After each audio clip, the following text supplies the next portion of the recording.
Hi hello வணக்கம் welcome back to Thilaksman YouTube channel. இந்த பதிவில் வந்து நம்ம என்ன பார்க்க போகிறோம்னு பார்த்தீங்கன்னா சனி மகா பிரதோஷம் வந்து பார்க்க போகிறோம். அதாவது வந்து இந்த வருடத்தின் கடைசி சனி மகா பிரதோஷம் வந்து எப்போ வருது இந்த ஐப்பசி மாதத்தில், அதை பற்றி தான் நம்ம பார்க்க போகிறோம்.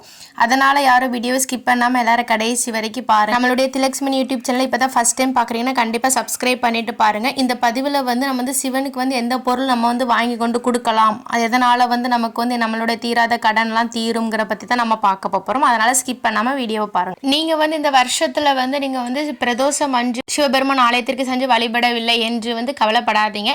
இந்த அரிய வாய்ப்பை பயன்படுத்தி கொள்ளுங்கள். அதாவது என்னன்னு பார்த்தீங்கன்னா, இப்போ வருகின்ற சனி பிரதோஷம் அன்று நீங்கள் வந்து சிவபெருமான் ஆலயத்திற்கு சென்று வழிபாடு செய்யுங்கள். எதுக்கு கண்டிப்பாக சனி பிரதோஷம் அன்று சிவபெருமான் ஆலயத்திற்கு செல்ல வேண்டும் என்று சொல்கிறார்கள்னு பார்த்தீங்கன்னா, நீங்கள் வந்து ஒரு மகா சனி பிரதோஷத்துக்கு வந்து சிவபெருமான் ஆலயத்திற்கு சென்றால் இந்த வருடம் முழுவதும் உள்ள பிரதோஷம் அன்று வந்து நீங்கள் சிவபெருமானை வந்து வழிபாடு செய்ததற்கு உண்டான பலன் வந்து நமக்கு கிடைக்கும்.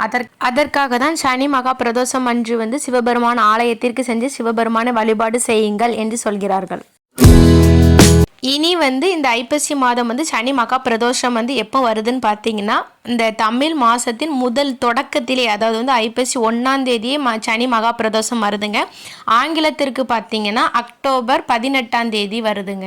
நம்ம வந்து இந்த சனி மகா பிரதோஷம் அஞ்சு வந்து சிவபெருமான வழிபாடு செய்வதால் வந்து நமக்கு வந்து தீராத கடன் சுமை தீரும். அதுக்கப்புறம் பார்த்தீங்கன்னா நோய்களிலிருந்து வந்து விடுபடலாம். முடிஞ்சவங்க வந்து சிவன் கோயிலுக்கு சென்று வந்து பிரதோஷ வழிபாடை மேற்கொள்ளுங்கள். பிரதோஷ நேரத்தில் தான் வந்து சிவபெருமானுக்கு வந்து அபிஷேகங்கள்லாம் நடைபெறும். பிரதோஷ நேரம் என்னன்னு பார்த்தீங்கன்னா வந்து பிரதோஷம் அன்று வந்து மாலை வந்து 4:30 மணி முதல் வந்து 6 மணி வரை தான் பிரதோஷ நேரம். இந்த நேரத்தில் தான் வந்து சிவபெருமானுக்கும் நந்தி தேவருக்கும் பலவிதமான அபிஷேகம் செய்வாங்க. அபிஷேகம் செய்து சிவபெருமானுக்கும் நந்தி தேவருக்கும் வந்து சிறப்பான அலங்காரம் செய்து தீப தூப ஆராதனைகள்லாம் காட்டி வந்து சிவபெருமானை வந்து வழிபாடு செய்வார்கள். நீங்கள் வந்து இந்த சனி மகா பிரதோஷம் அன்று வந்து சிவபெருமானை வழிபடுவதற்கு வந்து நீங்கள் சிவபெருமான் ஆலயத்திற்கு செல்கிறீர்கள் என்றால் அபிஷேகம் பண்ணுவதற்கு வந்து ஏதாவது உங்களால் முடிஞ்ச பொருளை வந்து கண்டிப்பாக வாங்கி கொடுங்க. பால் வாங்கி கொடுக்கலாம், விபூதி வாங்கி கொடுக்கலாம், பன்னீர், சந்தனம், மஞ்சள், எது வேணாலுமே நீங்கள் வந்து வாங்கி கொடுக்கலாம். உங்கள் தகுதிக்கு ஏற்ப வந்து உங்களுக்கு முடிஞ்ச அளவுக்கு வந்து கண்டிப்பாக ஏதாவது வந்து வாங்கி கொடுக்கறதுக்கு பாருங்கள். வாங்கி கொடுக்கறது வந்து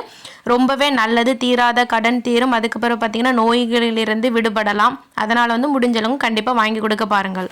நீங்கள் வந்து எந்த கடவுளை கும்பிட்டாலுமே நீங்கள் வந்து முழு மனதோடு கும்பிடுங்க. இந்த எனக்கு வந்து இதை வந்து நிறைவேற்றி தந்துருன்னு சொல்லி வந்து முழு மனசோட நம்பிக்கையோடு கும்பிடுங்க. கண்டிப்பாக வந்து அந்த கடவுள் வந்து உங்களுடைய வேண்டுதல்களை வந்து நிறைவேற்றி தருவார். பிரதோஷ நேரத்தில் வந்து எப்படியாவது கொஞ்ச நேரமாவது நீங்கள் வந்து கோயில் இருங்க. அதுக்கப்புறம் பார்த்தீங்கன்னா சிவபெருமான் வந்து தனது உடல் முழுவதுமே வந்து விபூதி, அதாவது திருநீரால் தான் பூசியிருப்பாங்க. அதனால் வந்து சிவபெருமானுக்கு வந்து விபூதிங்கிறது வந்து ரொம்பவே பிடிக்கும். அதனால் வந்து அபிஷேகத்துக்கு வந்து விபூதி வாங்கி கொடுக்கறது வந்து ரொம்பவே நல்லது. அதுக்கப்புறம் பார்த்தீங்கன்னா சனி பிரதோஷம் அன்று வந்து அன்னதர்மம் செய்யுங்க. ஒருத்தருக்கு அப்படி இல்லைன்னா 3, அப்படி இல்லைன்னா 7 அந்த எண்ணிக்கையில் வந்து அன்னதர்மம் செய்யுங்கள். அதுவே ரொம்பவே சிறப்பு. அன்னதானத்திலே மிக சிறந்த தானம் வந்து அன்னதானம் தான்.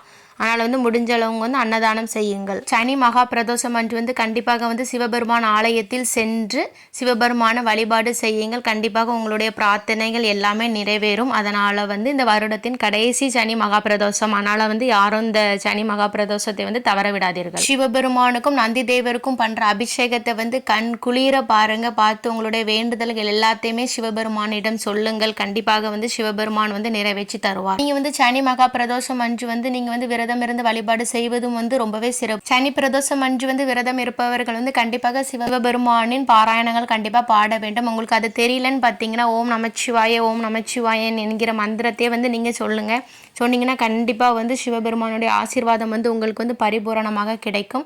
யாரும் இந்த அரிய வாய்ப்பை வந்து தவற விட்டுறாதீர்கள். அதுக்கப்புறம் பார்த்தீங்கன்னா சிவபெருமான் ஆலயத்திற்கு வந்து செல்லும்போது வந்து கண்டிப்பாக வந்து வில்வ இலை வாங்கி கொண்டு போங்க. ஏன்னா வந்து சிவபெருமானுக்கு வந்து வில்வ இலை வந்து ரொம்பவே பிடிக்கும். அதனால் வந்து அதையாவது கண்டிப்பாக வாங்கிட்டு போங்க. வில்வ இலை வாங்கி கொண்டு வந்து சிவபெருமான தரிசனம் செய்வது வந்து ரொம்பவே சிறப்பு. அதனால் வந்து முடிஞ்சவங்க வந்து கண்டிப்பாக வந்து வில்வ இலை வந்து வாங்கிட்டு போகிறதுக்கு பாருங்கள். ஓகே ஃப்ரெண்ட்ஸ், எல்லாரும் வீடியோவை ஸ்கிப் பண்ணாமல் பார்த்துருப்பீங்க. கண்டிப்பாக வந்து இந்த பதிவில் சொன்ன மாதிரி நீங்கள் எல்லாருமே வந்து சிவபெருமானை வந்து வழிபாடு செய்யுங்கள் இந்த சனி மகா பிரதோஷம் அன்று.